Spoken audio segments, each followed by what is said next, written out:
అమానుషంగా ప్రవర్తించే ఆనాటి ప్రభుత్వం, ఆనాటి ముఖ్యమంత్రి వందల కేసులు ఉన్నాయి అధ్యక్ష. వాళ్ళ ఉద్యోగ అవకాశాలు ఓడిపోయినారు. ఇలా వాళ్ళ ఉద్యోగ అవకాశాలు కూడా లేకుండా పోయినాయి. అనేకమైన అక్రమ కేసులు బనాయించింది ఆనాటి ప్రభుత్వం. కానీ ఈనాడు కేవలం మాటల కోసం గౌరవ ముఖ్యమంత్రి గారిని అధ్యక్ష ధర్నా చౌక్ కూడా తీసేసారు అధ్యక్ష. ప్రజాస్వామ్యంలో ఇక ప్రజాస్వామ్యం అనేది లేనిపోయిన 10 సంవత్సరాలు. ఓసారి పెద్దలు జానారెడ్డి గారు, వెంకటరెడ్డి గారు, తొంగవాడి గారు సార్ ఇదే ఎస్ఎల్బీసీ పోదామని వచ్చారు సార్ అధ్యక్ష. మా జానారెడ్డి గారు జనరల్ ధర్నాకు రారు అధ్యక్ష వారు ఇప్పుడు. కానీ ఆ రోజు ఎందుకు నేను కూడా వస్తాను వచ్చింది అధ్యక్ష. వాడిని మాల్ ఇంటర్నేషనల్ అరెస్ట్ చేశారు అధ్యక్ష. కేసు ఉంది అధ్యక్ష, తీసుకొచ్చి ఏమంటే ఇస్తా. జానారెడ్డి గారితో సహా వెంకటరెడ్డి గారిని, ఉత్తమ్ కుమార్ గారిని అరెస్ట్ చేశారు. నేను మిగతా మా డీసీ ప్రెసిడెంట్ శంకర్ నాయకనందైనా దేవరకొండ అరెస్ట్ చేశారు. ఆ ప్రాజెక్టు చూద్దామని పోతే అధ్యక్ష డబ్బులు కేటాయిస్తలేరు, ఒకసారి ప్రాజెక్టు చూద్దాం. వీళ్ళు అక్రమ కేసుల గురించి మాట్లాడేటువంటి ఆలోచన చేస్తూ ఉన్నారు అధ్యక్ష. వీళ్ళు కోదరా ఉద్యమకారులు పాపం వీళ్ళు ఓ దశలో ఈ ఉద్యమాన్ని నడిపించి ఒక దశ ఒక ఉద్యమాన్ని ఒక ఎత్తేసారు అధ్యక్ష. వీళ్ళు కొంచెం ఇంట్లో పడుకోరు, నిద్రపోయే టైంలో ఆయన లేపిండి అధ్యక్ష. వీరు మంచిగా ఆయన నిద్రపోయే టైంలో ఇక వస్తే వాడిని తెలంగాణ లేకపోతే పోటీ వదిలిపోయే టైంలో కోదండరామ్ గారు లేవి ఉద్యమాన్ని తీసుకొచ్చిండు అధ్యక్ష. వారిని కూడా ఇంట్లో తలుపులు కూడా పెట్టారు అధ్యక్ష. పాప ఆయన నక్సలేటా లేకపోతే ఆయన ఉగ్రవాదే, ఆయన ఇంటికి పోయి కేసులు పెట్టారు అధ్యక్ష. వీళ్ళు అటువంటి నాయకులు అధ్యక్ష వీళ్ళు. ఈ అధ్యక్ష ఆఖరిగా వీరు మాట్లాడేటువంటి సందర్భంలో ముఖ్యమంత్రి గారి ప్రసంగాలు చాలా భయంకరంగా మాట్లాడుతుంది ఏదో అన్నాడు సార్ అధ్యక్ష. ఈ తెలంగాణ రాష్ట్ర సంస్కృతిని చెడగొట్టింది ఎవరు అధ్యక్ష? తెలంగాణ రాష్ట్ర సంస్కృతిని, తెలంగాణ భాషని, యాసని వాళ్ళ స్వార్థం కోసం వాడుకొని కనీసమైన సంస్కృతి లేకుండా చేసింది వారు అధ్యక్ష. అక్కడ కూర్చొని ఉన్నప్పుడు వారే అధ్యక్ష. కేసీఆర్ గారి తెలంగాణ భాష అందరికీ మనం తిట్లు నేర్చుకునే భాష నేర్పింది కేసీఆర్ గారు అధ్యక్ష. ఆయన బండి సంజయ్ గారు పాపం ఎక్కడ బయట మాట్లాడిన మంత్రి గారు మాట్లాడే అధ్యక్ష చేయి నరికేస్తానన్నాడు అధ్యక్ష. నువ్వు గ్లాస్ అందించినారా, నీ చేయి నరికేస్తానన్నాడు అధ్యక్ష. నేను చూసిన అధ్యక్ష, టీవీలో రికార్డు చూడు మీరు. నేను అబ్బాయి చెప్పలేను అధ్యక్ష. నాలుక కోసేస్తా, నా పామాందుల కోసం నేను తాటబెట్టి కొట్టేస్తా. ఒక ముఖ్యమంత్రి అధ్యక్ష, ఈ రాష్ట్రాన్ని ప్రజాస్వామ్యాన్ని రక్షించడంలో ఒక ముఖ్యమంత్రి మాట్లాడిన భాష ఇది. ఇలా రేవంత్ రెడ్డి గారి భాష గురించి మాట్లాడే నైతిక హక్కు మీకు లేదు. ముందు ఈ రాష్ట్రానికి భాష నేర్పింది, యాస నేర్పి తెలంగాణ ప్రజలను చెడగొట్టింది వీరు అధ్యక్ష. గౌరవ ముఖ్యమంత్రి అధ్యక్ష. వీరందరూ తెలిసేద్దాడు. ఇవాళ మనం కూడా చూస్తున్నాం అధ్యక్ష. ఒక ఫ్యామిలీ పైన అది ఎవరింట్లోకైనా కావచ్చు అధ్యక్ష, సోషల్ మీడియాలో కానీ యూట్యూబ్లలో కానీ అధ్యక్ష చాలా విపరీతమైనటువంటి దుర్భాషలు ఆడుతున్నారు అధ్యక్ష. మనం రాజకీయాల్లో ఉన్నాం అధ్యక్ష. మనం పని చేయకుంటున్నాం, ఇంక మనకు ఏమైనా వేరే ఉంటే నాయకులను విమర్శ చేయవచ్చు అధ్యక్ష, తప్పేం లేదు. కానీ కుటుంబంలో ఉన్న ఫ్యామిలీని మొత్తం చేసి వాళ్ళను విపరీతమైనటువంటి అయితే తట్టుకోలేని పరిస్థితి తీసుకొచ్చినట్టు అన్ని కుటుంబాలు చాలా దగ్గర చూస్తున్నాం. అటువంటి పరిస్థితులు కుటుంబం నన్ను లాగినటువంటి ముఖ్యమంత్రి గారు మాట్లాడితే వీళ్ళు సమర్థించి మాట్లాడుతున్నారు అధ్యక్ష. రేపు మీ ఇంట్లోనో, మీ కేసీఆర్ ఇంట్లోనో మీకు మాట్లాడితే ఎట్లా ఉంటారా మీరు? ఏం భాష మాట్లాడుతున్నారు అధ్యక్ష మీరు? ఇలా ముఖ్యమంత్రి గారు మాట్లాడే వారి బాధ, వారి ఆవేదన మీకు జరిగితే కానీ తెలియదు అధ్యక్ష. అది ఆ బాధ కష్టం. ఇవాళ ముఖ్యమంత్రి గారి నుంచి భాష గురించి మాట్లాడే ముందు మీ కుటుంబాల్లో ఆ బాధ కష్టం వస్తే ఎట్లా ఉంటుందో ఒకసారి ఆలోచన చేయండి అధ్యక్ష.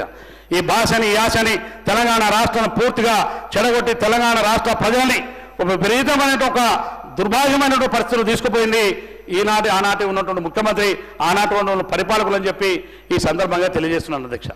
అందుకనే ఈ రాష్ట్రంలో ఇవాళ అనేకమైన సంక్షేమ కార్యక్రమాలు, అభివృద్ధి కార్యక్రమాన్ని ఏదైతే ఈ రాష్ట్రంలో కనీసం 8 లక్షల కోట్ల అప్పులు కుప్పగా మార్చిపోయినటువంటి రాష్ట్రాన్ని, ఈ రాష్ట్రం ఉన్నటువంటి ఆర్థిక పరిస్థితిని ముందుకు తీసుకెళ్లి ఈ రాష్ట్ర ప్రజల యొక్క సంక్షేమాన్ని, బడుగు బలహీన వర్గాల మైనార్టీలు, రైతు కూలీలు ప్రతి వర్గానికి మేలు చేయాలని ఏదైతే గౌరవ ముఖ్యమంత్రి రేవంత్ రెడ్డి గారి నాయకత్వంలో ఉన్నటువంటి కాంగ్రెస్ పార్టీ ప్రభుత్వం, బట్టి విక్రమార్ గారు మరి అద్భుతమైన ప్రజారంజకమైనటువంటి బడ్జెట్ ప్రవేశపెట్టింది ఈనాటి ప్రభుత్వం చెప్పి ఈ సందర్భంగా మనం చేస్తున్నాం అధ్యక్ష. అందుకనే ప్రతిపక్షాలు మనం చెప్తున్నవన్నీ ప్రజలు కూడా వింటున్నారు. మనం ఎక్కువ బాగా స్పీచ్ ఇస్తాను, మనం గట్టి అబద్ధాలు అధ్యక్ష. వాళ్ళ వాస్తవాలకు నిజంగా అది వరం అధ్యక్ష, అందరికి రాదు అధ్యక్ష. అది దేవుడు గొప్పగా మరి కేసీఆర్ కుటుంబానికి ఎట్లా ఇచ్చిండో ఆ వరం వాళ్ళకే ఇచ్చిండదు. నేను చాలా మంది చూసినా మరి ఎవరికి రాలేదు అధ్యక్ష. అది నేను చాలా మంది నాయకులను చూసినా ఎవరికి రాలే. ఆ కుటుంబానికి అబద్ధాలను కూడా అద్భుతంగా నిజంగా మాట్లాడే చిత్రీకరించే ఒక గొప్ప అవకాశం దేవుడు వాళ్ళకే ఇచ్చిండు అధ్యక్ష. కానీ ప్రతిసారి అమాయకులు కారే అధ్యక్ష, ప్రజలు ప్రతిసారి మీ అబద్ధ భాషను ప్రజలు నమ్ముతారనే మాట మీరు ఏదైతే అనుకుంటారో అది మీ భ్రమ. ఎందుకంటే అందరూ నమ్మలేదు కాబట్టి మిమ్మల్ని అటు నుంచి ఇటు తీసుకుపోయారు. మీరు ఇంకా ఇట్లే మాట్లాడితే ఇటు నుంచి బయట తీసుకుపోయిన కార్యక్రమాన్ని కూడా తప్పకుండా తెలంగాణ ప్రజలు చేస్తారని ఈ బడ్జెట్ను ప్రవేశపెట్టిన గౌరవ డిప్యూటీ సీఎం గారికి అందుకు ముందే చెప్పిన. అందుకనే అలాంటి వాళ్ళు కొంతమంది ఉన్నారు, వాళ్ళతో కూడా చెప్పిస్తారు అధ్యక్ష, వాళ్ళకి ఏం చేస్తాం మరి పార్టీలో ఉన్నప్పుడు తప్పదు. అందుకే ఇటువంటి గొప్ప ప్రజారంజకమైనటువంటి బడ్జెట్ ప్రవేశపెట్టినటువంటి డిప్యూటీ సీఎం ఫైనాన్స్ మినిస్టర్ గారికి ప్రత్యేకమైన ధన్యవాదాలు. మరి వాళ్ళ ఈ యొక్క బడ్జెట్ పైన నాకు మాట్లాడేటువంటి అవకాశం కల్పించిన మీకు, మరి నాకు ఇవాళ ఇక్కడ నిలబడి మాట్లాడడానికి అవకాశం కల్పించినటువంటి నా దేవరకొండ నియోజక ప్రజలకు, కాంగ్రెస్ పార్టీకి, గౌరవ ముఖ్యమంత్రి గారికి ప్రతి ఒక్కరికి పేరు పేరున ధన్యవాదాలు తెచ్చు సెలవు తీసుకున్నాను అధ్యక్ష. ధన్యవాదాలు. శ్రీ ఏలేటి మహేశ్వర్ రెడ్డి గారు. ధన్యవాదాలు అధ్యక్ష. ఈరోజు బడ్జెట్ మీద ప్రసంగించడానికి నాకు అవకాశం ఇచ్చినటువంటి మీకు ధన్యవాదాలు తెలియజేస్తున్నాను అధ్యక్ష. మరి మొన్న బట్టి విక్రమార్క గారు ప్రవేశపెట్టినటువంటి బడ్జెట్ అంశంలో నేను మీడియా పైన ముందు కూడా ఈ అంశాన్ని మాట్లాడడం జరిగింది అధ్యక్ష.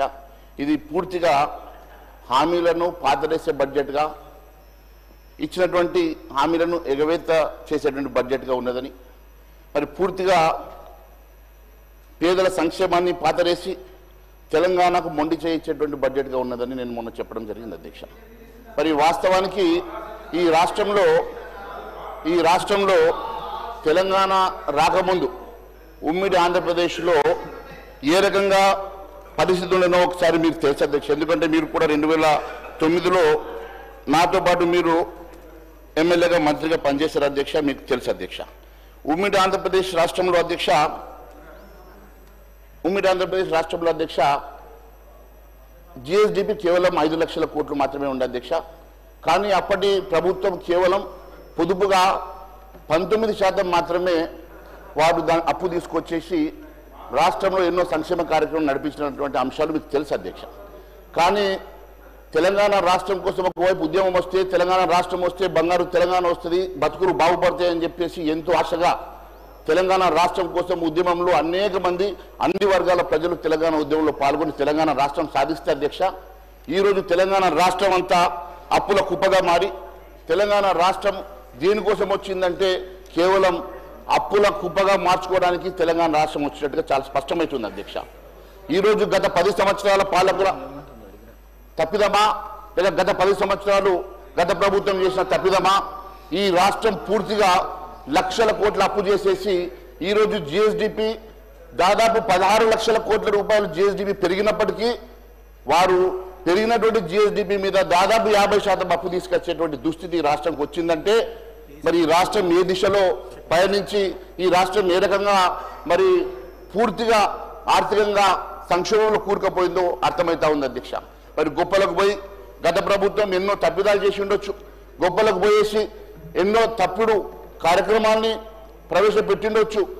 కాళేశ్వరం లాంటి, మిషన్ భగీరథ లాంటి, మిషన్ కాకతీయ లాంటి, ఈరోజు ఒక బడిగుండై ఇవన్నీ కూడా ఈ రాష్ట్రంలో వైట్ ఎలిఫెంట్స్ అయ్యేటువంటి మరి ప్రోగ్రామ్స్ టేకప్ చేసి లక్షల కోట్లు దాని మీద వృధాగా ఖర్చు ఉండొచ్చు అధ్యక్ష.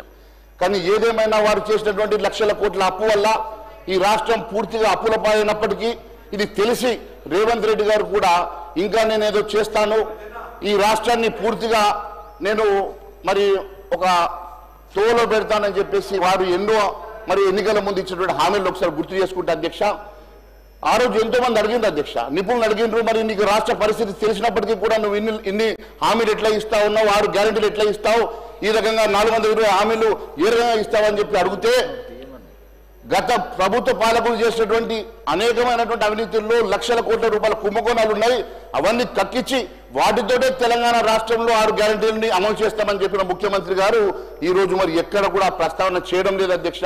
14 నెలలైనా మరి ఏ ఒక్కరి మీద కేసు పెట్టలేదు, ఏ ఒక్క విచారణ పూర్తిగా లేదు, ఏ ఒక్క రూపాయి కూడా దిగువరి చేయని పరిస్థితిలో ఉందంటే మరి వారు చేసింది మరి అబద్ధపు మరి హామీలా ఒకసారి తెలియజేయాల్సిన అవసరం ఉన్నదని తెలియజేస్తా ఉన్నాను అధ్యక్ష.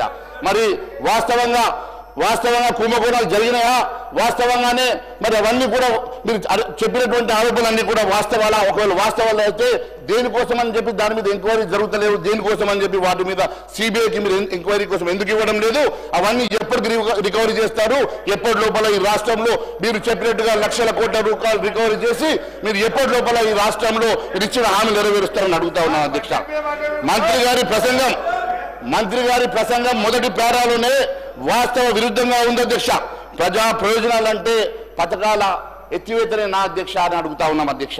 ఎందుకంటే ఉప ముఖ్యమంత్రి గారి బడ్జెట్ లో మొదటి పేరాలోనే మరి డొల్లగా అందులో విషయం తక్కువ ఊకదుంపుడు ఎక్కువగా ఉన్నది అధ్యక్ష. ఎందుకంటే మొదటి పేరాలో వారు చెప్పినటువంటి అంశం లోపల ప్రజా ప్రయోజనాలే ధ్యేయంగా అని చెప్పారు అధ్యక్ష. అంటే ప్రజా ప్రయోజనాలు ధ్యేయం అనంటే హామీలు నెరవేయడమే, హామీల కోసం నిధులు కేటాయించకపోవడమే వారు చెప్పినటువంటి ధ్యేయం అని చెప్పేసి మరి అనుమానాలు వస్తా ఉన్నాయి అధ్యక్ష. కాంగ్రెస్ అభయాస్తం 6 గ్యారంటీల కార్డులు పథకాలకు నిధులు కేటాయింపు లేవి. మహాలక్ష్మి మహిళలకు నెలకు 2,000 సాయం కానీ రైతు భరోసాలని 3 హామీలకు సరిపోని నిధులు లేవు. ఇందిరమ్మ ఇళ్లకు ఇప్పటి వరకు ఇవ్వలేదు. ఇప్పుడు కేటాయించిన నిధులు సరిపోవు. యువ వికాసం విద్యార్థులకు 5 లక్షల విద్యా భరోసా కార్డులు నిధులు లేవు. చేయూత పెన్షన్ పెంపుకు నిధులు లేవు. ఈ గ్యారంటీ కార్డుల హామీలు కాకుండా ఇంకా నిరుద్యోగ భృతి, 10 పంటలకు బోనస్, అంబేద్కర్ అభయాస్తం వంటి పథకాలు వరుసలో రెండో బడ్జెట్ లో కూడా నిధులు కేటాయించకపోవడం ఇదంతా చూస్తుంటే ఇది మోసపూరిత బడ్జెట్, మరి ప్రజల్ని మోసం చేయడం కాదని చెప్పి మేము ప్రశ్నిస్తున్నాం అధ్యక్ష. ప్రభుత్వ పథకాలకు మంగళం పాడాలనుకుంటా ఉన్నారు. ఎందుకంటే మంగళవారం ఎప్పుడు వస్తానో ఎదురు చూసేటువంటి భట్టి గారు ఎప్పుడు మంగళవారం వస్తే ఆ రోజు మరి బాండ్లను అమ్ముకోవడానికి చేసేటువంటి మరి ఆలోచన ఇచ్చినటువంటి పథకాల విషయంలో ఎందుకు వారు ఆలోచన చేయడం లేదని చెప్పి మాత్రం మేము ప్రశ్నిస్తున్నాం అధ్యక్ష. మరి అదే రెండో అంశంలో అధ్యక్ష పారదర్శకత, జవాబుదారీతనం అంటే అప్పుల వివరాలు వెల్లడించకపోవడమేనా అధ్యక్ష? ఇదేనా మీ జవాబుదారీతనం అంటే? మీరు చాలా స్పష్టంగా మీరు ఇచ్చినటువంటి బడ్జెట్లో చెప్పారు మా ప్రభుత్వం జవాబుదారీతనం అని. బడ్జెట్ ప్రసంగంలో మొదటి పేరాలో 2 పదమే పారదర్శకత, జవాబుదారీతనం అని చెప్పారు. అంటే అప్పులు ఎంత మేరకు చేశారో, వేటి కోసం చేశారో, బడ్జెట్ అప్పులు ఎన్ని, బడ్జెటేతర అప్పులు ఎన్ని, మరి కార్పొరేషన్ ద్వారా ఎన్ని వడ్డీలు తెచ్చారు, ఎన్ని అప్పులు తెచ్చారు, ఎంత వడ్డీకి తెచ్చారన్న అంశాలు ఎక్కడ మీరు చెప్పకపోవడం చాలా బాధాకరంగా ఉంది అధ్యక్ష. అంతేకాదు అధ్యక్ష, జవాబుదారీతనం అంటే నిధులు ఏ రకంగా సమకూరుస్తారు, ప్రభుత్వం భూముల్ని, యూనివర్సిటీ భూముల్ని అమ్మడం ద్వారా, ప్రజలచే లిక్కర్ని మరింత తాగించడం ద్వారా, లేకుంటే లిక్కర్, పెట్రోల్, డీజిల్ అమ్మకాలపై సేల్స్ ట్యాక్స్ పెంచడం ద్వారా ఏ రకంగా నిధులు సమకూరుస్తారో ప్రజానీకానికి చెప్పాల్సిన అవసరం ఉందని చెప్పి తెలియజేస్తా ఉన్నా అధ్యక్ష. రెవెన్యూ వ్యయంలో మూలధనం వ్యయం 16% అంటే బడ్జెట్ సమపాలన ఎట్లయితుంది అధ్యక్ష? బడ్జెట్ లో చాలా స్పష్టంగా సమతుల్యం ఏర్పాటు చేస్తాం, మరి సమపాలన చెప్పారు కదా అధ్యక్ష. ఈ రోజు రెవెన్యూ వ్యయంలో 2,26,982 కోట్లు చూపిస్తా ఉన్నారు. మూలధన వ్యయం అంటే క్యాపిటల్ ఎక్స్పెండిచర్ అధ్యక్ష 36,504 కోట్లు చూపిస్తా ఉన్నారు.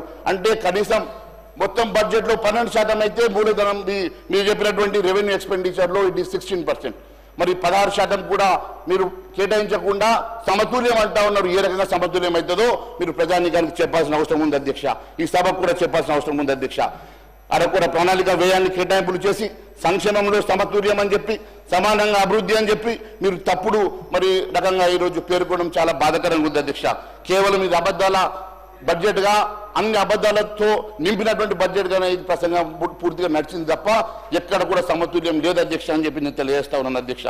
అంతేకాకుండా అరకొర నిధులతో అభివృద్ధి ఎలా అవుతుందో ఒకసారి మరి సభకు తెలియాల్సిన అవసరం ఉంది అధ్యక్ష. ఎందుకంటే మీరు కేవలం మూలధనం క్యాపిటల్ ఎక్స్పెండిచర్కి 36,000 కోట్లు కేటాయించి అభివృద్ధి చేస్తామంటే ఏ రకంగా అభివృద్ధి చేస్తారో, మరి నిజంగా కూడా మీరు చెప్పినట్టుగా మరి ఇంత రెవెన్యూ వస్తుందా అంటే మీరు గత బడ్జెట్ ఒకసారి 2023-24 తీసుకున్నా, 24-25 తీసుకున్నా మరి ఏ రకంగా తగ్గిందో మీకు తెలుసు. 30,000 కోట్లు ఈసారి 60,000 కోట్లు గతంలో తగ్గినప్పుడు మీరు ఏ రకంగా మరి మూలధనాన్ని కూడా మరి క్యాపిటల్ ఎక్స్పెండిచర్ ని కూడా స్పెండ్ చేస్తారో మరి సభకు తెలియజేయాల్సిన అవసరం ఉంది అధ్యక్ష. ఏ రాష్ట్రంలో అయినా అభివృద్ధి, సంక్షేమం సమపాలనలు ఉంటేనే సమగ్ర ప్రగతి సాధ్యమవుతుంది అధ్యక్ష. అందుకే బ్యాలెన్స్ బడ్జెట్ అంటే రెవెన్యూ వ్యయం, మూలధన వ్యయం సమానంగా ఉండాలి. కానీ ఇక్కడ సమానత్వం లేకుండా 16% మాత్రమే మీరు క్యాపిటల్ ఎక్స్పెండిచర్ పెట్టి ఈ రకంగా మీరు మోసం చేయడం కాదని చెప్పి నేను తెలియజేస్తా ఉన్నాను అధ్యక్ష. ఈ రకంగా ఎట్లా ఉందంటే గత బీఆర్ఎస్ పాలనలో రాష్ట్రం అధోగతి పాలైంది కాబట్టి మేము కూడా అదే బాటలో నడుస్తాం, రాజుగారి గుర్రం రాను రాను గాడిదైంది అన్నట్టుగా ఉన్నది అధ్యక్ష మీ పరిస్థితి. ఇంకా సంక్షోభంలో తీసుకెళ్లే ప్రయత్నం చేస్తూ ఉన్నారు. గతంలో ఉన్నటువంటి అప్పులను ఇంకా అప్పుల కుప్పగా మార్చి సంక్షోభం దిశగా ఈ రాష్ట్రాన్ని తీసుకెళ్లే దిశగా మీరు వెళ్తా ఉన్నారు. ఎందుకంటే మీరు గత 15 నెలల్లో మీరు తీసుకొచ్చినటువంటి అప్పులు మన ముఖ్యమంత్రి గారే చెప్పారు 1,58,000 కోట్లని. మరి మొన్న మంగళవారం రోజు మళ్ళీ 5,000 కోట్లు తెచ్చినట్టుగా మరి మాకు సమాచారం ఉన్నది. అంటే 1,63,000 కోట్ల అప్పు తీసుకొచ్చారంటే మరి ఏ రకంగా మీరు ఈ రాష్ట్రాన్ని ముందుకు తీసుకెళ్తా ఉన్నారో, ఏ రకంగా ఈ రాష్ట్రాన్ని మరి రాను రాను బీఆర్ఎస్ బాటలో నడుపుతా ఉన్నారో చాలా మరి స్పష్టంగా తెలియపరుస్తూ ఉన్నది అధ్యక్ష. రాష్ట్రంలో అంతే కదా అధ్యక్ష, అన్నిటికన్నా మొన్న కేటాయింపులు మూలధనం వ్యయం అధ్యక్ష ఇట్ ఈస్ ఆల్ టైమ్ లో ఈజ్ 11.5%. 24-25 మొత్తం బడ్జెట్లో మూలధన వ్యయం కేటాయింపులు కేవలం 11.5%. అంటే మీరు క్యాపిటల్ ఎక్స్పెండిచర్ తగ్గించుకుంటూ మీరు రెవెన్యూ ఎక్స్పెండిచర్ పెంచుకుంటూ పోవడం అనేది ఇది ఏ రకంగా సమతుల్యం అవుతుందో తెలియాల్సిన అవసరం ఉంది అధ్యక్ష. అభివృద్ధి సంక్షేమం సుపరిపాలన అంటూ సూక్తి ముక్తి వాళ్ళు చేసినారు కదా, ఎన్నో రకంగా చెప్పుకోగలిగినారు కదా. అసలు మీ సూక్తి ముక్తావళి చూస్తూ ఉంటే ఇది అభివృద్ధి సంక్షేమం కాదు, కేవలం కమిషన్ల ప్రభుత్వంగా ముందుకు నడుస్తూ ఉంది అధ్యక్ష. ఇది చాలా బాధాకరంగా ఉంది అధ్యక్ష. బడ్జెట్ ప్రసంగంలో మొదటి పేరాలోనే సుపరిపాలన రథ పరుగులు పెడుతోందని చెప్పేసి ఆ తర్వాత 5వ పేరా వరకు అంతా సాంప్రదాయాన్ని సుప్పిని శుద్ధ పూసిన అన్నట్టుగా సూక్తి ముక్తావళి వెల్లడించారు కదా అధ్యక్ష. ఎక్కడ ఇవన్నీ కూడా మీరు చెప్పినట్టుగా వాస్తవాలు ఉన్నాయో మరి ప్రజానికానికి తెలియాల్సిన అవసరం ఉంది అధ్యక్ష. మరి ప్రజా దర్బార్ ఎక్కడున్నది? ప్రజా దర్బార్ నిర్వహిస్తామని చెప్పి గొప్పలు చెప్పినటువంటి ఈ ప్రభుత్వం ప్రజా దర్బార్ని పూర్తిగా మూసేసుకున్నారు అధ్యక్ష. నిధులు లేక కూనరిల్లుతున్నాయి. మరి ఎన్ని గ్రామాలు పట్టణాలు ఎన్నికైనా పాలక వర్గాలు లేక నిధులు లేక మొత్తం కూనరిల్లుతున్నాయన్న సంగతి నేను గుర్తు చేస్తా ఉన్నాను అధ్యక్ష. సంక్షేమం లేక పేదలు ఇబ్బంది పడతా ఉన్నారు. ఉద్యోగ ఖాళీలు భర్తీ లేదు, ఇచ్చిన హామీలు అమలు చేయడం లేదు. మరి ఇటీవల సాక్షాత్తు సెక్రటేరియట్ సాక్షిగా 100 మంది పైగా కాంట్రాక్టర్లు వచ్చేసి అక్కడ ధర్నా చేసే పరిస్థితి వచ్చిందంటే గతంలో ఎన్నడూ చూడనటువంటి పరిస్థితి. ఈ రోజు కాంట్రాక్టర్లు సైతం సెక్రటేరియట్కు పోయేసి 20% అని చెప్పి నినాదాలు ఇచ్చేటువంటి దుస్థితిలో ఈ రాష్ట్ర ప్రభుత్వం ఉన్నదంటే ఏ పరిస్థితికి పాలన సాగుతూ ఉన్నదో ఒక్కసారి నేను గుర్తు చేయదలుచుకున్నాను అధ్యక్ష. అంతేకాదు అధ్యక్ష, ఇప్పటి వరకు 25 లోపల చెల్లించకుంటే అసెంబ్లీని ముట్టడి చేస్తామని చెప్పి కాంట్రాక్టర్లు చిన్న కాంట్రాక్టర్ కూడా హెచ్చరించే పరిస్థితికి రాష్ట్ర ప్రభుత్వం ఉందంటే చాలా బాధాకరంగా ఉంది అధ్యక్ష. తెలంగాణ నమూనా అంటే దేంట్లో నమూనానో అర్థం కావడం లేదు అధ్యక్ష. హామీల ఎగవేతల నమూనానా, లేకుంటే మరి కబ్జాలలో మరి లేకుంటే హైడ్రా పేరు మీద కూల్చివేతల్లో మీరు నమూనానా, దేంట్లో నమూనానో తెలియాల్సిన అవసరం ఉంది అధ్యక్ష. బడ్జెట్ ప్రసంగంలో 5వ పేర అభివృద్ధి సంక్షేమం సుపరిపాలన అనేటువంటి 3 అంశాలతో తెలంగాణ నమూనా అని చెప్పి ఇది దేశానికి ఆదర్శంగా నిలుస్తాయని చెప్పారు కదా. సంక్షేమం అంటే ఇచ్చిన హామీలు ఎగవేత, అభివృద్ధి అంటే లంక బిందెల విజన్, ఇక సుపరిపాలన అంటే 20% కమిషన్ తప్ప ఇంకోటి కనబడతలేదు అధ్యక్ష. కాంగ్రెస్ మేనిఫెస్టోలో లేనటువంటి ఫ్యూచర్ సిటీని ముందుకు తీసుకొస్తా ఉన్నారు. ఫ్యూచర్ సిటీ మూసి బుస్తాబు లాంటి రద్దన ఫార్మసీ ఉన్న చోట మరో ఫార్మసీ క్లస్టర్ని రూపొందించి మరి ఈ రకంగా అసలు అభివృద్ధి కంటే పాలకులు కేవలం మేనిఫెస్టోలో అయినటువంటి అంశాలను లేవనెత్తి లంక బిందెల కోసం మరి వెతుకులాడుతున్నట్టుగానే ఉన్నది తప్ప ఇది ఎక్కడ కూడా మీ ఇచ్చినటువంటి మేనిఫెస్టో హామీల అంశంలో ఎక్కడ కూడా మీ మోడల్ కనబడతలేదు అధ్యక్ష. అంతేకాదు అధ్యక్ష, భూసేకరణ పేరు మీద పేద రైతుల్ని మరి గిరిజన రైతుల్ని భయభ్రాంతులు చేసి వారి భూముల్ని కబ్జా చేయడానికి ఉన్నటువంటి శ్రద్ధ ఈ రాష్ట్రంలో మీరు ఇచ్చినటువంటి హామీల మీద లేకపోవడం చాలా బాధాకరంగా ఉంది అధ్యక్ష. అంతేకాదు అధ్యక్ష, ఈరోజు బడ్జెట్ ప్రసంగం 6వ పారాగ్రాఫ్లో తెలంగాణ రైజింగ్ 2050 అనే ప్రణాళికతో ఆర్థిక వ్యవస్థను ముందుకు పోతుందని చెప్పుకున్నారు అధ్యక్ష. నేను ఒకటి అడుగుతా ఉన్నాను, బీఆర్ఎస్ పాలనలు ఇట్లనే బంగారు తెలంగాణను ఊరించారు, అది నినాదం పుట్టి డొల్లాని బంగారు అంతా కూడా కేసీఆర్ కుటుంబానికి చేరిందని ప్రజలు గమనించి ఆ ప్రభుత్వాన్ని ఓడగొడితే ఈ ప్రభుత్వం వచ్చేసి ఈరోజు రైజింగ్ అంటా ఉన్నారు అధ్యక్ష. రైజింగ్ కేవలం ఆ 4 మంత్రులకే రైజింగ్ ఉన్నది, కేవలం క్యాబినెట్లో ఉన్న వారికి రైజింగ్ కనబడతా ఉంది, కానీ ఇక్కడ ఉన్నటువంటి పేద ప్రజలకు అంతా కూడా ఇది ఫాలింగ్ లానే కనబడతా ఉంది అధ్యక్ష. ఇది ఎక్కడ కూడా అభివృద్ధి అనేది నోచుకోలేని, రైజింగ్ అనేది కనబడని, కేవలం వారి క్యాబినెట్లోనే రైజింగ్ కనబడతా ఉంది తప్ప పేద ప్రజానికానికి కాదని చెప్పి నేను తెలియజేస్తా ఉన్నాను అధ్యక్ష.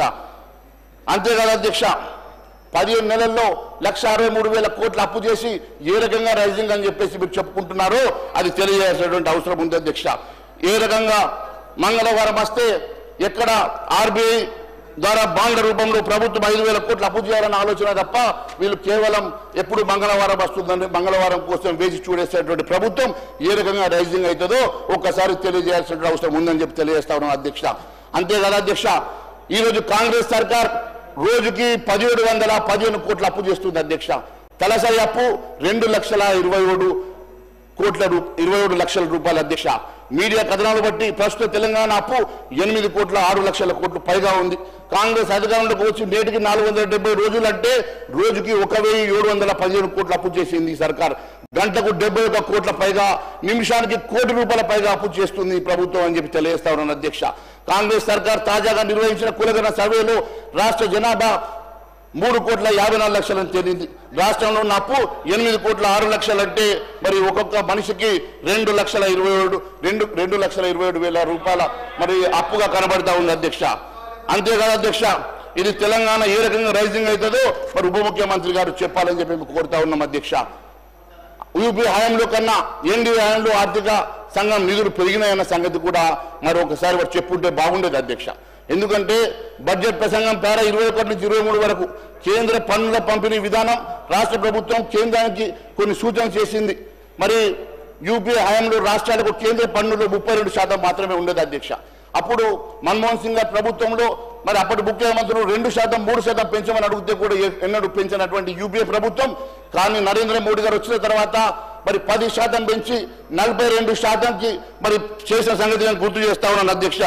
అది 2021 నుంచి 26 వరకు మరి 41%గా మరి అది మరి 16 ఆర్థిక సంఘం సిఫార్సు మేరకు మరి చేసిన సంగతి నేను గుర్తు చేస్తా ఉన్నాను అధ్యక్ష.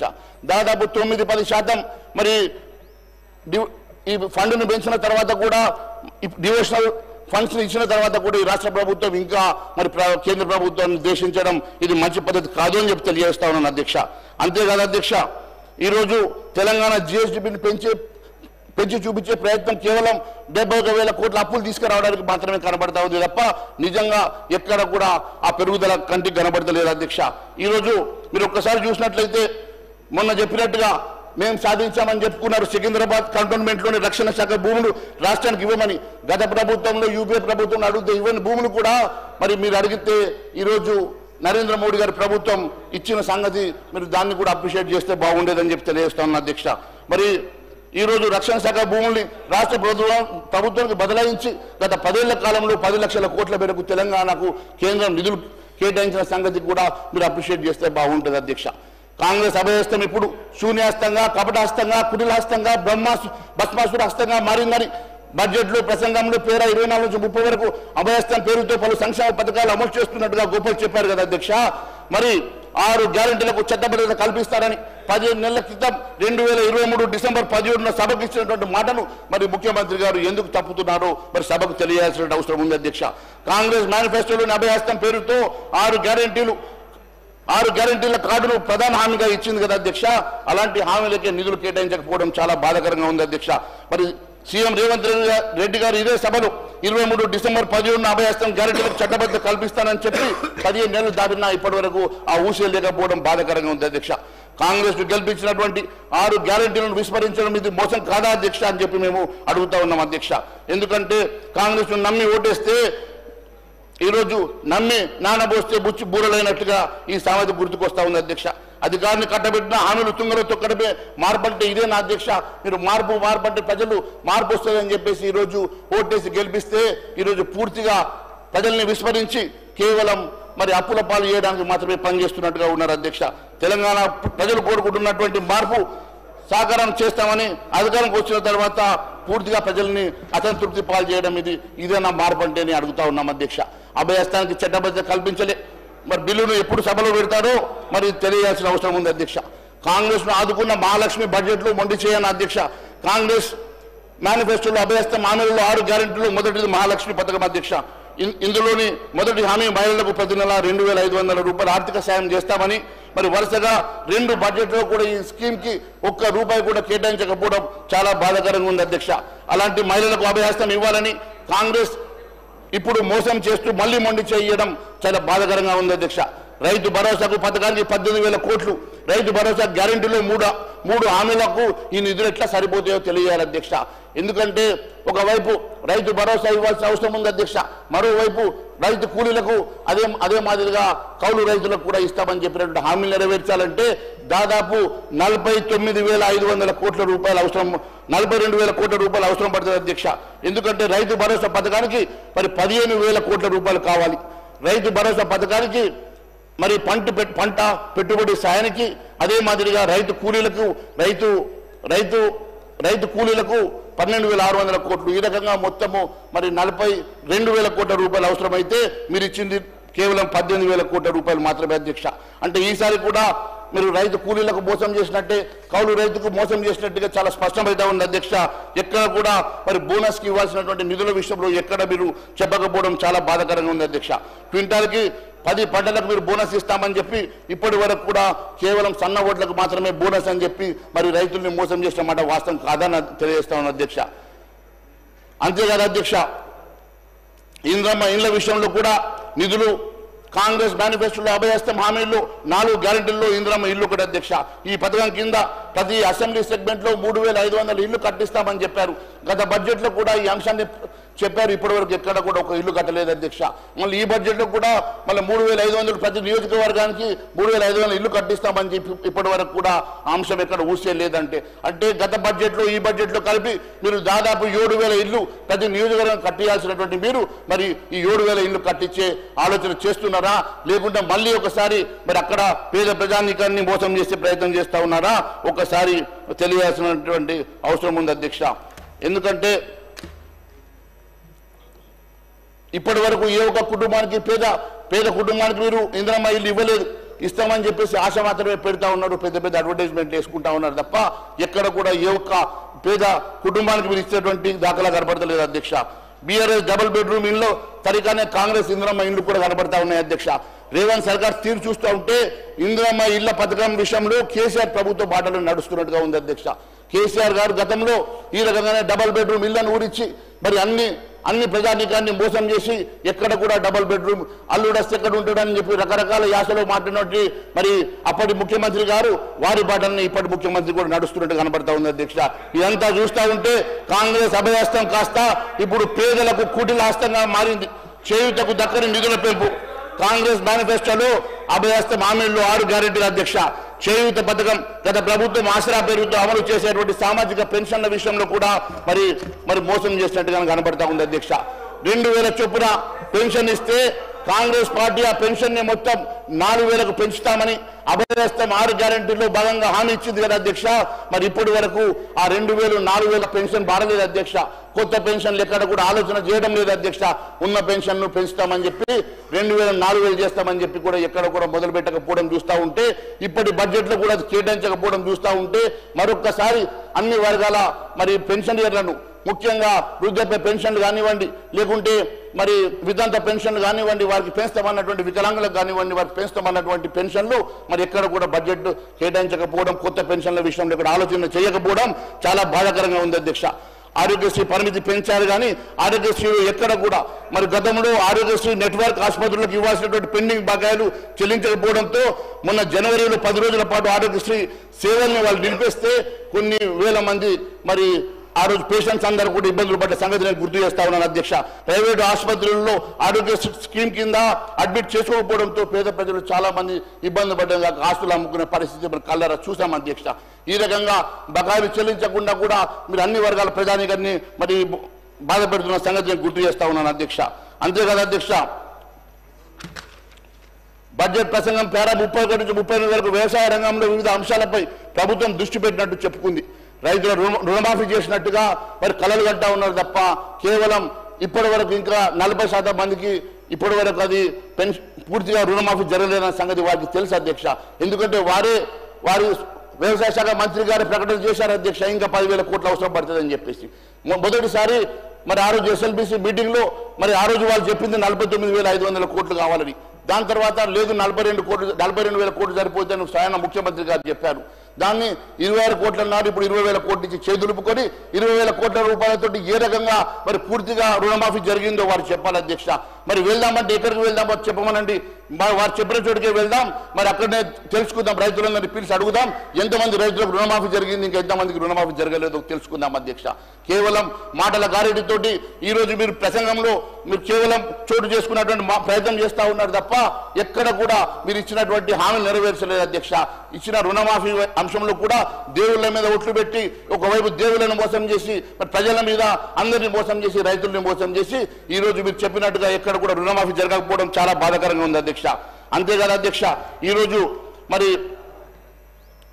దాదాపు ప్రభుత్వం 4 విడతల్లో 25,30,000 మంది రైతులకు 20,616 కోట్లు మాత్రమే రుణమాఫీ చేసింది అధ్యక్ష.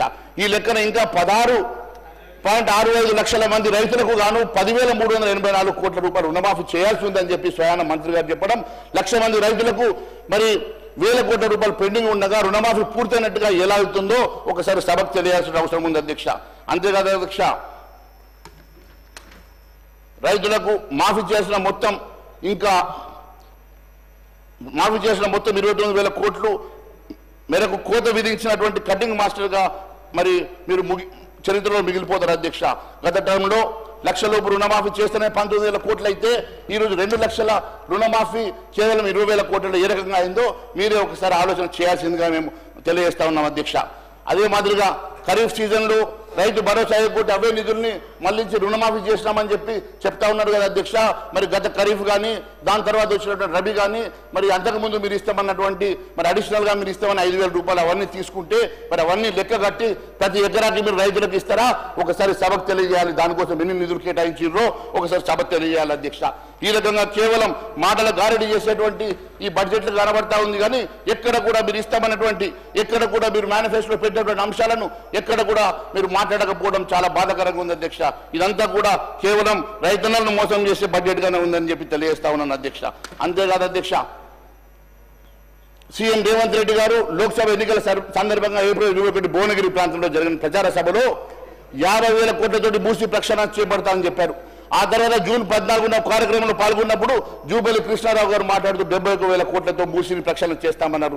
తాజాగా షేర్లింగంపల్లిలో మాట్లాడుతూ 500 లక్షల కోట్లతో భూసి మరి ఖర్చు పెట్టి భూసిని ప్రక్షాళన చేస్తామంటా ఉన్నారు. పొందన లేనటువంటి మాటలతోటి నిజంగా వీటికి డిపిఆర్ రెడీ అయిందా, ఏ రకంగా ఇది మరి అంచనాలు పెరుగుతా ఉన్నాయో సభకు తెలియాల్సిన అవసరం ఉంది అధ్యక్ష. 1,00,000 కోట్లు ఎందుకంటే గతంలో వాళ్ళు కాళేశ్వరమో కాకతీయనో భగీరథనో వాళ్ళు చేసుకున్నట్టు మేము కూడా ఏటీఎం చేసుకోవడానికి మేము కూడా ఈ రకమైనటువంటి ప్రణాళికలు పెంచుకొని వ్యయం పెంచుకొని మేము కూడా ఒక ప్యాకేజీని చేసుకొని మా ఆస్థాన బుద్ధగాల జేబులు నింపడానికి మాత్రమే చేస్తున్నారా? దేనికోసం ఈ అంచనాలు ఈ రకంగా పెరుగుతూ ఉన్నాయో, దేనికోసం ఇదంతా అవుతా ఉన్నదో ఒకసారి తెలియాల్సినటువంటి అవసరం ఉంది అధ్యక్ష. అంతేకాదు అధ్యక్ష, ఈరోజు 1 కోటి మంది పైగా రైతాంగానికి మోసం చేశాడు అధ్యక్ష. ఇప్పుడు కౌలు రైతులు కూడా రైతు భరోసా ఇస్తామని ఎన్నికల మేనిఫెస్టోలో ఘనంగా మాటిచ్చిన సంగతి నేను గుర్తు చేస్తా ఉన్నాను అధ్యక్ష. ఎందుకంటే తెలంగాణ ప్రాంతంలో అత్యధికంగా మరి ఆత్మహత్య చేసుకున్నటువంటి రైతుల్లో కౌలు రైతులు ఎక్కువగా ఉంటారు అధ్యక్ష. ఎందుకంటే వారికి భూమి ఉండదు, వారు కౌలు రైతులు మరి యజమాని దగ్గర తీసుకున్నటువంటి కౌలు రైతులు వ్యవసాయం చేసుకుంటే పంట నష్టం జరిగినప్పుడు వారు పూర్తిగా దివాలా తీసినట్టుగా వారందరూ కూడా ఆత్మహత్యలు చేసుకుంటే అత్యధికంగా ఈ రాష్ట్రంలో ఆత్మహత్య చేసుకునేటువంటి రైతులు కౌలు రైతులే. కాబట్టి వారిని ఆదుకుంటామని గొప్పలు చెప్పినటువంటి ఈ ప్రభుత్వం ఇప్పటి వరకు ఆ అవసరం లేదు అధ్యక్ష. గతంలో మరి మన వ్యవసాయ శాఖ మంత్రి గారు ఢిల్లీ నుంచి వారు వెళ్ళి యజమానితో మాట్లాడుకోవాలని చెప్తారు అధ్యక్ష. మరి ఏ రకంగా యజమానితో మాట్లాడుకుంటారు అధ్యక్ష? యజమానులు వెళ్ళి మరి కౌలు రైతు వెళ్ళి యజమానికి వెళ్ళి మీకు వచ్చిన రైతు భరోసా మాకు ఇవ్వమంటే ఇస్తారా అధ్యక్ష? దేనికోసం ఈ లింక్ పెట్టారో తెలియజేయాల్సిన అవసరం ఉంది అధ్యక్ష. మేనిఫెస్టోలో గొప్పలు చెప్పుకొని కౌలు రైతులకు మేము భరోసా ఇస్తున్నాం, రైతు కూలీలకు కూడా మేము భరోసా ఇస్తున్నాం అని చెప్పి ఇప్పటి వరకు వారి గురించి మరి ఆలోచన చేయనటువంటి ప్రభుత్వం, వారికి నిధులు కేటాయించకుండా మోసం చేసిన ఈ ప్రభుత్వం తప్పక క్షమాపణ చెప్పాల్సిందని చెప్పి తెలియజేస్తా ఉన్నాం అధ్యక్ష. ఎందుకంటే 15 లక్షల మంది కౌలు రైతులు మీరు దగా చేస్తున్నట్టుగానే కనబడతా ఉంది అధ్యక్ష. అంతేకాదు అధ్యక్ష, రైతు డిక్లరేషన్లో మీరు ఇచ్చినటువంటి మాట తప్పడం, ఆ రోజు మీ స్వయంగా మీ రాహుల్ గాంధీ గారు వచ్చి మాట ఇవ్వడంతో మరి రాహుల్ గాంధీ గారు కూడా మాట తప్పినట్టుగానే మేము భావిస్తాం అధ్యక్ష. 10 పంటలకు బోనస్ హామీ మరి ఉట్టి మాటేనా అని చెప్పి మేము అడుగుతా ఉన్నాం అధ్యక్ష.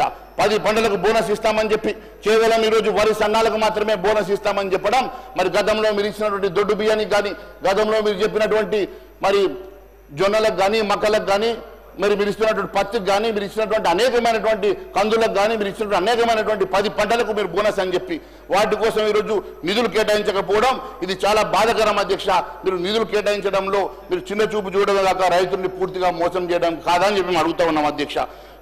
రైతుల్ని అంతేకాదు అధ్యక్ష, ఈరోజు భూభారతి చట్టం గైడ్ లైన్స్ ఎప్పటి వరకు పూర్తి చేస్తారో చెప్పరు అధ్యక్ష.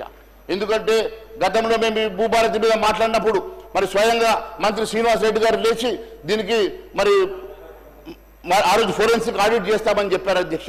ఇప్పటి వరకు ఆ అంశం మీద ఎక్కడ కూడా మాట్లాడతలేదు అధ్యక్ష. ఎందుకంటే అధ్యక్ష బడ్జెట్ ప్రసంగం పారా 42, 43లో భూభారతి గురించి ప్రస్తావించారు అధ్యక్ష. చరిత్రాత్మకంగా సంస్కరణలు చెప్పుకున్నారు అధ్యక్ష. మరి అసెంబ్లీలో భూభారతి బిల్లు ఆమోదం పొంది 3 నెలలు అవుతుంది కదా అధ్యక్ష. భూభారతి చట్టాన్ని గవర్నర్ ఆమోదం కూడా తెలిపారు కదా అధ్యక్ష. మరి ఇప్పుడు భూభారతి మార్గదర్శకాలను రాష్ట్ర ప్రభుత్వం ఎందుకని విడుదల చేయడం లేదు? ధరణి పోర్టల్లో జరిగిన అవకతవకలు నిగ్గు తేల్చేందుకు ఫోరెన్సిక్ ఆడిట్ నిర్వహిస్తామని చెప్పి హామీ ఇచ్చి ఎందుకోసం అది మరి దాని గురించి బట్టబయలు చేయడం లేదు అధ్యక్ష. ఎందుకంటే అధ్యక్ష 22A భూముల గుట్టు ఎప్పుడు బయట పెడతారు? ఎందుకంటే స్వయంగా మంత్రి గారే చెప్పారు, రెవెన్యూ మంత్రి పొంగులేటి శ్రీనివాస్ రెడ్డి గారే చెప్పారు. గత డిసెంబర్ జరిగినటువంటి అసెంబ్లీ సెషన్స్ లో ఉప ముఖ్యమంత్రి బట్టి విక్రమార్క గారు మరియు రెవెన్యూ మంత్రి పొంగులేటి శ్రీనివాస్ రెడ్డి గారు మాట్లాడుతూ సుమారు 25,000 ఎకరాలు చేతులు మారాయి. 2014కి ముందు 22A కింద ఉన్న భూముల్ని 2014 నుంచి 23 వరకు మధ్యలో జాబితా నుంచి తొలగించినట్టు భూముల లెక్కలు కూడా తీస్తున్నాం. మరి ఖచ్చితంగా ఫోరెన్సిక్ ఆడిట్ చేపడితే భూ లావాదేవీలు వెనుక ఉన్నటువంటి గుట్టు బయటపడుతుందని చెప్పేసి మరి చెప్పినటువంటి శ్రీనివాస్ రెడ్డి గారు దాని మీద గమ్మున ఎందుకు కూర్చున్నారో సభకు తెలియాల్సిన అవసరం ఉంది అధ్యక్ష. 2.5 లక్షల కోట్ల విలువైన 2.5 లక్షల కోట్ల విలువైన 25,000 ఎకరాల అసైన్డ్ భూములు అన్యాక్రాంతమైనట్టుగా సిట్ విచారణ మరి దాని గురించి ఎందుకు మాట్లాడతలేరు అధ్యక్ష? మరి ఆ చట్టసభలో ఆ రోజు స్వయంగా మంత్రి పొంగులేటి శ్రీనివాస్ రెడ్డి గారు ఉప ముఖ్యమంత్రి బట్టి విక్రమార్క గారు చెప్పిన అంశాన్ని మాట్లాడుతున్నాం అధ్యక్ష. నేను డిబేట్ అవ్వడం లేదు.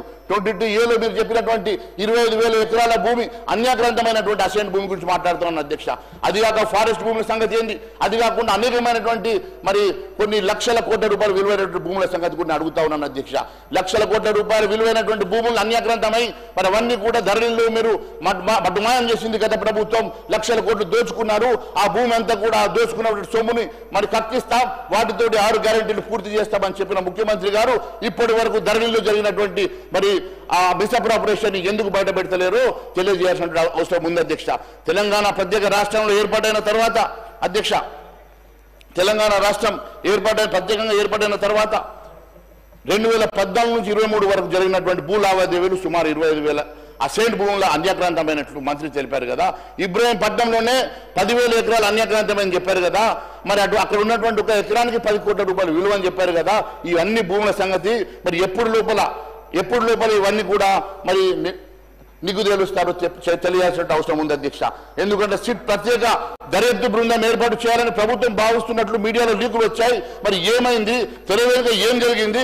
ప్రభుత్వం సిట్ వేయలేదు, భూములు అన్యాక్రాంత విచారణ మొదలు ఇప్పుడు అవుతుందని చెప్పి అడుగుతా ఉన్నాం అధ్యక్ష. విద్యాశాఖకు సరిపోయే నిధులేవి? పాఠశాలల్లో ఫీజుల నియంత్రణకు మరి నిర్దిష్ట విధానం ఏమున్నదని చెప్పి అడుగుతా ఉన్నాం అధ్యక్ష. నేను వాళ్ళ గురించి అడుగుతా ఉన్నాను. బడ్జెట్ ప్రసంగంలో పేర 45 నుంచి 56 వరకు విద్యారంగం గురించి ప్రస్తావించారు కదా అధ్యక్ష. మరి నిధులు మాత్రం సరిపోవు కేటాయించకపోవడం బాధాకరం అధ్యక్ష. ఎందుకంటే మీ మేనిఫెస్టోలో పెట్టారు 15% నిధుల్ని విద్యాశాఖకు కేటాయిస్తామని చెప్పారు. మరి ఇప్పటి వరకు సొంత భవనాలు లేనటువంటి గురుకులు కానీ, సొంత భవనాలు లేనటువంటి అనేకమైనటువంటి మరి రెసిడెన్షియల్ స్కూల్స్ కానీ మరి అవన్నింటినీ కూడా మేము కట్టిస్తామని చెప్పారు. మరి దేనికోసం అని చెప్పి 15% మీరు నిధులు కేటాయించలేదు. మరి 15% నిధులు కేటాయించాలంటే ఈ రాష్ట్రానికి 45,000 కోట్ల రూపాయలు మరి నిధులు కేటాయించాలా? కేవలం 23,000 కోట్ల రూపాయలు నిధులు కేటాయించి చేయి దులుపుకునే ప్రయత్నం చేస్తా ఉన్నారంటే మీరు కనీసం సగం కూడా నిధులు మరి విద్యాశాఖ కేటాయించకుండా ఏ రకంగా నాణ్యమైనటువంటి విద్య మీరు అట్టడుగు బడుగు బలైన వర్గాలకు మరి అక్కడ చదువుతున్నటువంటి విద్యార్థులకు ఇస్తారో తెలియజేయాల్సిన అవసరం ఉన్నది అధ్యక్ష. కేవలం మీరు బడ్జెట్లో మీరు మాటల్లో గొప్పలు చెప్పుకునే ప్రయత్నం చేస్తా ఉన్నారు, కానీ ఎక్కడ కూడా బడ్జెట్లో కేటాయింపులు ఎక్కడ కూడా అది కనబడతలేదని చెప్పి నేను తెలియజేస్తా ఉన్నాను అధ్యక్ష. ఫీ రెగ్యులేషన్ కమిటీ ఏర్పాటు చేస్తామని, విద్యా కమిషన్ ఏర్పాటు చేసి ఫీజులు నియంత్రిస్తామని చెప్పి మరి నిర్దిష్ట విధానాన్ని ఇప్పటివరకు ఖరారు చేయకపోవడం చాలా శోచనీయం అధ్యక్ష. కాంట్రాక్టర్ బిల్లులకు చెల్లించడానికి నిధులు ఉంటాయి అధ్యక్ష, ఫీ రియంబర్స్మెంట్కి మాత్రం మీకు నిధులు ఉండవంటే చాలా బాధాకరం అధ్యక్ష. కాంగ్రెస్ మేనిఫెస్టోలో మరింత మెరుగ్గా ఫీ రియంబర్స్మెంట్ స్కీమ్ను అమలు చేస్తామని మరి ఏమైంది? ఫీజు రియంబర్స్మెంట్ చెల్లకుండా గత నెల జరగాల్సిన సెమిస్టర్ పరీక్షలు నిర్వహించేది లేదని చెప్పి డిగ్రీ కాలేజ్ యజమానులు చెప్తున్నారంటే వారికి ఫీ రియంబర్స్మెంట్ లేకుంటే మేము ఎగ్జామ్స్ కూడా నిర్వహించమని చెప్పి మరి ప్రైవేట్ యాజమాన్యాలు చెప్తూ ఉన్నాయంటే ఏ రకంగా ఈరోజు మరి ఫీ రియంబర్స్మెంట్ పరిస్థితి ఉన్నదో ఒకసారి ఆలోచన చేయాలి అధ్యక్ష. ఈరోజు గురుకులు ప్రభుత్వ పాఠశాలలో ఫుడ్ పాయిజనింగ్ అంశంలో కూడా పలువురు విద్యార్థులు మరణించినట్టుగా మనము పేపర్లో చూస్తా ఉన్నాం అధ్యక్ష. ఆ మరణాలన్నీ కూడా ప్రభుత్వ హత్యలుగా మేము భావించాల్సి వస్తుంది అధ్యక్ష. ఎందుకంటే ఈ ప్రభుత్వం బాధ్యత అధ్యక్ష. తాండూరు గురుకుల పాఠశాలలో ఫుడ్ పాయిజనింగ్ విద్యార్థులకు అస్వస్థత, నారాయణపేట జిల్లా మునుగోడు ఉన్నత పాఠశాలలో ఫుడ్ పాయిజనింగ్ హైకోర్టు తీవ్రంగా ఆగ్రహించినటువంటి సంగతి. వారంలో 3 సార్లు ఫుడ్ పాయిజనింగ్ జరిగితే అధికారులు ఏం చేస్తున్నారని నిలదీసిన హైకోర్టు. కొమరం భీం ఆసిఫాబాద్ జిల్లా వాంకిటి గురుకుల పాఠశాలలో ఫుడ్ పాయిజనింగ్ 60 మంది విద్యార్థులకు అస్వస్థత, చికిత్స పొందుతూ శైలజ అనే విద్యార్థి మృతి. ఇలా గురుకుల పాఠశాలలో జరిగిన గత ఏడాది కాలంలో జరిగినటువంటి ఫుడ్ పాయిజన్ చూస్తూ ఉంటే మరి 4 విద్యార్థులు కూడా చనిపోయినట్టుగా కథనాలు మరి పేపర్లో చూసాం మధ్య. 1000 మందికి పైగా అస్వస్థత చెందినట్టు కూడా మరి చూసాం అధ్యక్ష. ఇవన్నిటిని కూడా మరి ప్రభుత్వం ఎందుకు మరి వెల్లడించడం లేదు, దాని మీద ఎందుకు మరి విచారణ చేయడం లేదో తెలియజేస్తా ఉన్నాం అధ్యక్ష. 15 నెలలుగా విద్యాశాఖకు మంత్రి కూడా లేకపోవడం, మరి విద్యాశాఖ మంత్రి లేకుండా ఇంత పెద్ద వ్యవస్థను మరి నడపడం చాలా మరి బాధాకరంగా ఉంది అధ్యక్ష. నిరుద్యోగులకు ఇచ్చిన హామీల సంగతి కూడా అధ్యక్ష పూర్తిగా నిరుద్యోగుల్ని మరి ఈ ప్రభుత్వం విస్మరించిన మాట. ఎందుకంటే పారాగ్రాఫ్ 57 నుంచి 70 వరకు యువత ఉద్యోగాలు అనే టైటిల్ కింద యువతకు జాబ్స్, ఉపాధి అవకాశాల కల్పన కాంగ్రెస్ సర్కార్ ఆలోచన చెప్పించారు. సరే, కాంగ్రెస్ మేనిఫెస్టోలో ఇచ్చిన హామీలు అమలు గురించి ఎందుకు ప్రస్తావించలేదు? కాంగ్రెస్ అసలు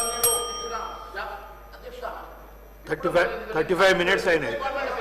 35 minutes అయింది. మీరు ఇంకా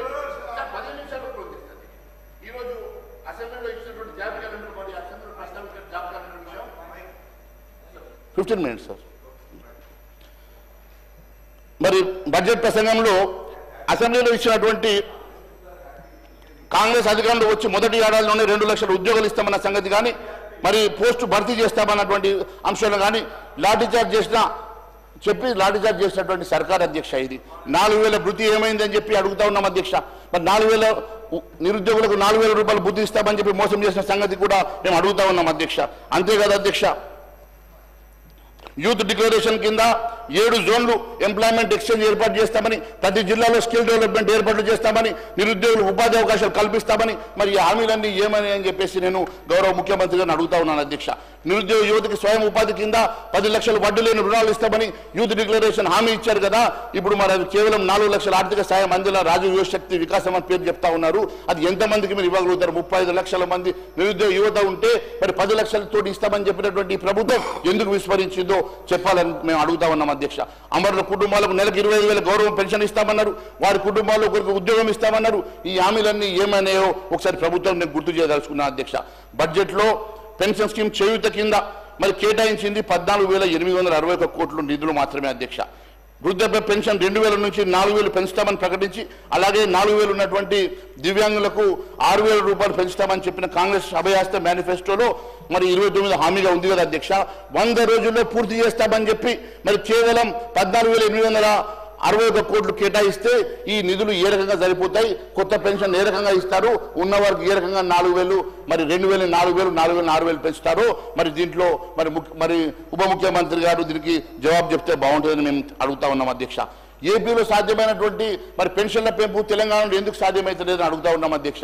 మరి ఏపీలో చంద్రబాబు నాయుడు గారు ఇచ్చిన మాట ప్రకారం వెంటనే 2,000 పెన్షన్ 4,000 చేసి అక్కడ ఉన్నటువంటి పెన్షన్ పెంచారు. మరి అప్పుల సంగతి మరి వారికి కూడా ఆ రాష్ట్రంలో అప్పులు ఉన్నాయి.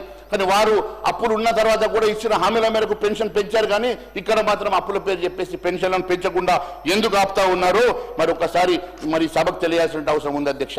అంతేకాదు అధ్యక్ష, మరి తెలంగాణలో అన్ని రకాల పెన్షన్లు తీసుకుంటే అధ్యక్ష లబ్ధిదారులు 44 లక్షల మంది అధ్యక్ష. దాంట్లో 5 లక్షల మంది మరి వికలాంగులు ఉన్నారు అధ్యక్ష.